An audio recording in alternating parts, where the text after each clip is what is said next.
السلام عليكم ورحمة الله وبركاته. ازيكم عاملين ايه؟ يا رب تكونوا بخير. معايا كده فيديو جديد، هنعمل مع بعض كده الفطار، هنحضر مع بعض الفطار.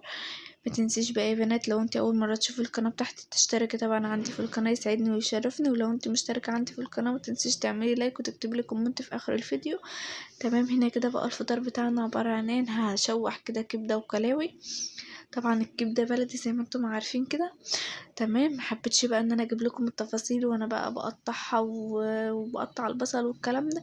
حبيت ان انا اخلص كده كل حاجه واظبط الدنيا واوريكم كده ايه كل حاجه، عشان الفيديو ما يطولش مني وعشان خاطر ايه ما اطولش عليكم وكده. تمام. هنا كده معايا الكبده والكلاوه، قطعتهم زي ما انتم ما شفتوا كده معايا في اول الفيديو. ومعايا بصلتين مقطعاهم كده تقطيع عشوائي. تمام. وهنا كده شغلت البوتاجاز وجبت الحله كده اللي هعمل فيها اللي هشوح فيها. وحطيت بقى عليها معلقة سمنة. حابة بقى انتي تشوحي الكبدة بالزبدة، تشوحيها مثلا بزيت، بالسمنة، زي ما انا ما عملت، الحاجة اللي متوفرة عندك والحاجة اللي انتي بتحبيها. تمام. تمام. هنا كده انا مستنية بس كده معلقة الزبدة دي كده تسيح، عشان خاطر نروح نازلة كده بالبصل. تمام. والبصل اللي معايا انا مقطعاه كده تقطيع عشوائي، وزي ما انتوا شايفين يا بنات انا ما بستخدمش غير البصل الابيض، بيبقى طعمه احسن من اللي هو البصل الاحمر في الاكل. تمام. بيبقى كمان بيبقى حلو وبيدي نكهة حلوة للاكل عن البصل الاحمر. تمام. تمام. انا مش هخلي البصل اللي معايا ياخد لون، انا يا مدوق بس هخليه اللي هو يدبل معايا. تمام. هنا كده انا جيت على الحوض، هبدأ ان انا اشطف بس الكبدة عشان خاطر هي ما بتتغسلش اصلا.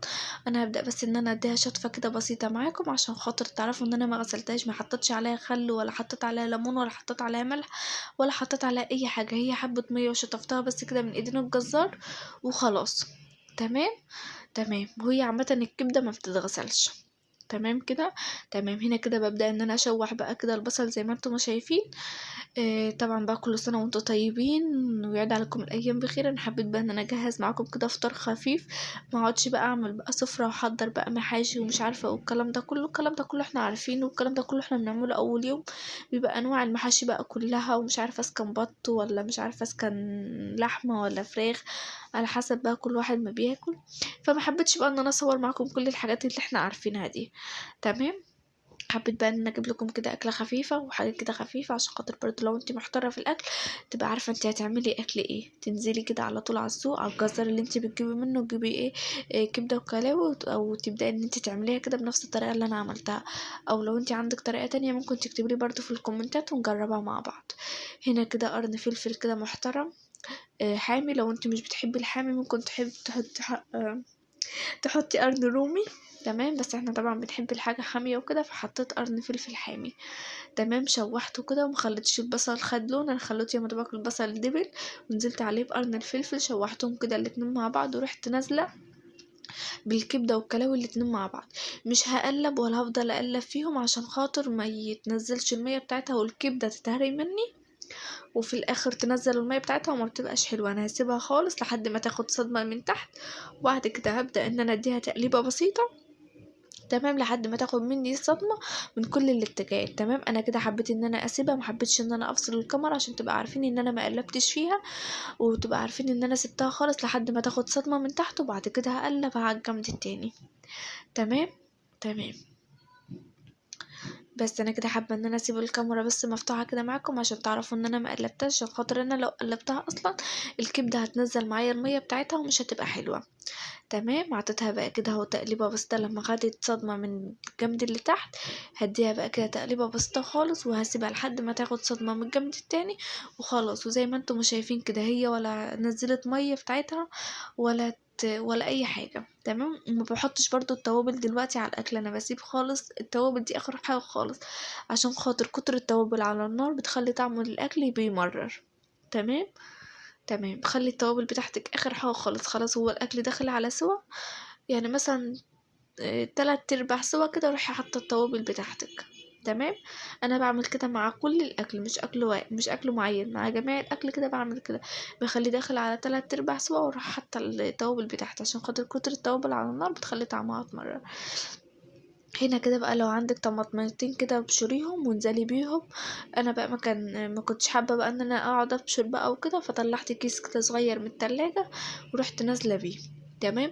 لو انت برضو حابه ان انت تنزلي بمعلقه صلصه اللي هي الصلصه المعلبه وتشوحيها مع الكبده والبصل والفلفل، مش حابه تضيفي طماطم، يبقى تمام. تمام. بس انا الكيس اللي كان معايا كان كيس صغير خالص. تمام. سبته بقى كده على النار، وكل ما تحتاج ميه زي ما انتم ما شايفين اروح مزوده نقطة مية بحبة مية بحبة مية. تمام. اللي هو بس يعني ربع كوباية كده، كل شوية لحد ما تشرب، عشان اضمن ان الكبدة استوت والكلاوي كمان استوت، عشان طبعا الكبدة بتاعة الجزار مش يعني ايه، ممكن تاخد مثلا سوا شوية، مش زي مثلا الكبدة اللي هي كده كده. هي الكبدة متاخدش سوا، بس اللي هي بتبقى ايه، ممكن مثلا تاخد معاكي نص ساعة كده على النار. تمام. هنا كده زي ما انتم ما شايفين خلاص كده ضمنت ان هي استوت وخلاص، وكده الكبدة والكلاوي الاتنين استووا. رحت نازلة بقى بالتوابل اللي معايا. التوابل بقى اللي معايا ايه، معايا ملح وفلفل اسود وكمون وكزبرة، بس ما حطيش توابل تاني اكتر من كده.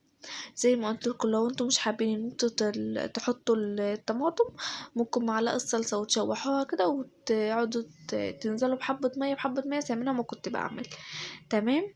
تمام كده. بس هنا كده التوابل اللي كانت معايا.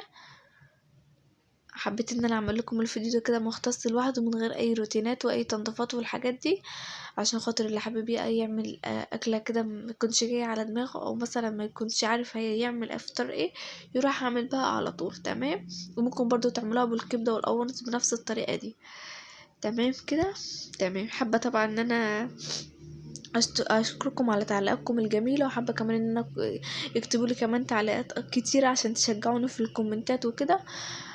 وحابة اقول لكم، لو انتوا اول مرة تشوفوا القناة بتاعتي سواء على الفيسبوك او على اليوتيوب، ما تنسيش بقى تشتركي عندي في القناة، وما تنسيش كمان تعملي لايك وتكتبي لي كومنت في اخر الفيديو. تمام. واللي بيتابعني على الفيسبوك ما ينساش برضو يدخل عندي على القناة على اليوتيوب ويتابعني كمان ايه على القناة على اليوتيوب، ويكتب لي كمان الكومنتات في اخر الفيديو.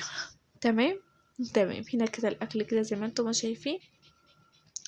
ما كانش عندي بقى خضرة ان انا ازين بيها الطبق وكده، فجبت قرن فلفل اخضر وحطيته كده على الطبق من على الوش وخلاص. تمام. ومعايا بقى كان طلب كده مقطعاه، وكان فيه بقى بلح ومخلل والحاجات دي كده. وهنا بقى كده التمر، كان فيه تمر وصوبيا. تمام. بس تمر وصوبيا. تمام. يلا كل سنة وانتم طيبين، وربنا يعود عليكم الأيام. ويا جماعة رمضان والله العظيم مش بكتر الأطباق ومش بكتر الأصناف اللي انتوا بتعملوها، لأ يعني. خليكم كده حاجات خفيفة بتبقى أحسن، عشان خاطر برضو الأكل ما يدردش معاكم ويترمي. هنا الفيديو بتاعي خلص لحد كده.